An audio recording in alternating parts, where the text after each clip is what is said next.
Waqt li l-Knisja għaddejja minn dan il-mument storiku, Net News kien fil-Pjazza tal-Vatikan fejn iltaqgħu tkellem ma' diversi persuni u ħadna reazzjonijiet tagħhom għall-għażla ta' Papa ġdid. Preżenti fil-pjazza kien hemm nies minn madwar id-dinja kollha, fejn fost l-oħrajn kien hemm anke gruppi ta' Maltin. Buħud marru propju għal din l-okkażjoni, bilwaqt li oħrajn insertaw kienu Ruma u mal-mument li semgħu li deret id-daħna il-bajda minnu fih marru lejn il-Vatikan. Banda tal-Fgura kienet l-ewwel banda Maltija li daqqet għal dan il-Papa ġdid. Ħafna nies kienu sorpriżi mal-mument li sar magħruf l-isem tal-Papa ġdid. We were a bit confused when they read the name, when they said the name, announced the name of the Pope, because, you know, it was in Latin, right, or Italian, so it took us a minute to figure out who it was, and we didn't have him on our list, so we were quite surprised. We are a little surprised because, yes, we suspect that it would be the Italian or, for example, from Poland. Persuna partikolari mhux talli kellha x-xorti tkun preżenti fi Pjazza San Pietru fil-jum li ġie elett Papa Ljun 14, iżda saħansitra ngħata l-barka anke mill-Papa Benedittu 16, 20 sena ilhom. We were here pretty much exactly 20 years ago when Benedict was elected,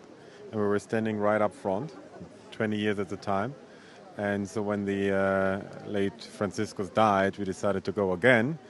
And we arrived yesterday morning and then made our way here in the morning. Smoke came timely this time, right, at noon, black.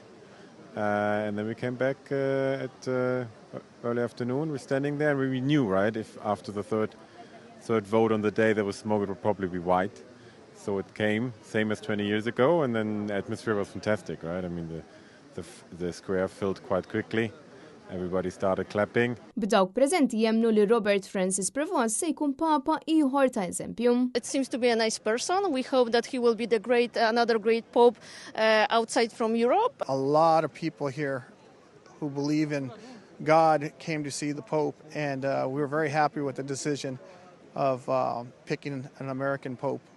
Hopefully come back to conservatism, you know, being more closer to God. So, yeah, you could feel the energy was very, very powerful. People from all different cultures will be able to enjoy the fruits of his labor, and he'll be the right shepherd for the sheep.